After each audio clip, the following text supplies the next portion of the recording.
The Long Island AVA was established in 2001, over a decade after the sub-AVAs of the North Fork of Long Island and the Hamptons Long Island AVAs were established in the 80s. Long Island is a catch-all for the entire island, however the majority of viticulture happens on the east end on the two forks, the South and the North Fork. And we're talking about a maritime climate here. This wine region was established with its first commercial vineyard in 1973, planted on the North Fork. The region has since focused entirely on Vitis vinifera production and is celebrating its 50th anniversary this year in 2023.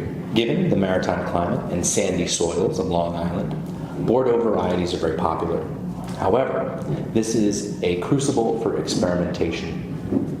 Dozens and dozens of varieties are grown and vinified with wonderful results out on the east end of Long Island. Old world varieties from France, Italy, Germany, all thrive on Long Island. The growing season is quite long, the longest of New York State's AVAs, with 225 days on average. The east end of Long Island can be susceptible to hurricane activity. However, the majority of viticulture takes place on the North Fork, protected by the South Fork from the Atlantic Ocean influence. Most of the growing region is surrounded by water. You have the Long Island Sound to the north, the Peconic Bay splitting the two forks, and the Atlantic Ocean to the south. The east end of Long Island has been largely dedicated to agriculture from the very beginning. However, the last 50 years of increased viticultural activity has created a tourism destination like no other. Its proximity to New York City is only about 60 miles. The Long Island AVA boasts about 1,800 acres under vine. Long Island loves sparkling wine. Bubbles have been a focal point for the region for many years now. The cool maritime climate yields grapes with freshness, bright acidity, everything that you need for premium sparkling wine production. Sparkling Point was built specifically for the production of traditional method sparkling wines. This is their Brut Nature, very dry, zero dosage, traditional method sparkling wine.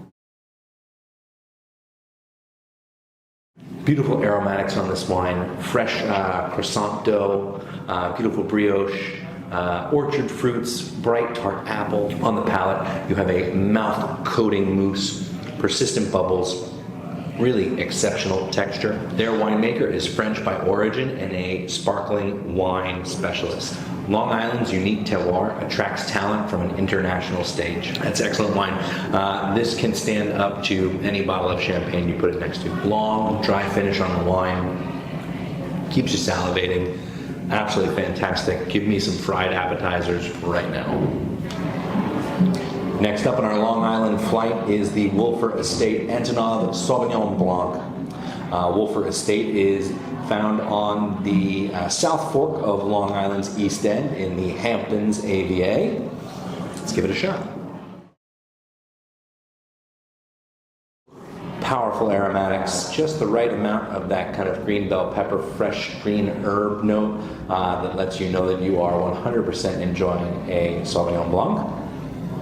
And that's paired with some really nice tropical fruits. On the palate, the weight, the texture, the residual sugar is all really, really done in harmony.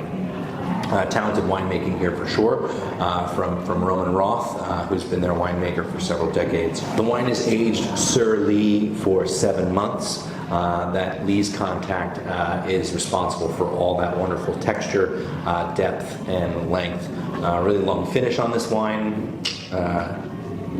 Can't speak more highly about it. Long Island loves sparkling wine, but Long Island also loves rosé. We are a beach and boating community out on the East End, and we make wines that suit. This is the Cabernet Franc, Rosado di Cabernet Franc from Channing Daughters. Channing Daughters is another South Fork winery led by winemaker Christopher Tracy. They create over 10 rosés every year, and they're all 100% of a single variety. And so you get these very specific expressions of the fruit because they're all vinified the same way. Gorgeous color on this, really wonderful depth. We love Cabernet Franc out on the east end of Long Island. It really is a grape that can unite the major regions of New York State. A wonderful pale style rosé. Gosh, a lot of fruit on the mid palate. Strawberries and cream, bright texture, great acidity, leaves you salivating, and a very long finish. Just a little bit of an herbaceous quality on the finish to remind you that you are drinking Cabernet Franc, and damn, it's good.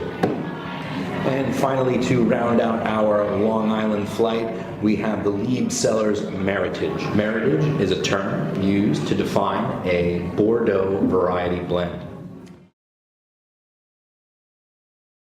The cepage here is led by Merlot at 64%. And you can tell by the nose, it's got a lot of that really plush, sweet plum characteristic. Very nice. The wine spends 10 months in Hungarian oak, which has done a lovely job of melding the different varieties together into the blend, creating harmony between the acid and the tannins. The finish is quite nice. There is a bit of a salinity on the end there that I really enjoy. And kind of reminds you that we are working within a maritime climate here. This is a wine for protein, for red meats. I absolutely love a fillet. I don't think you have to go fully fledged big fat ribeye. I think a nice leaner cut is the ticket here to create some really nice balance for your pairing.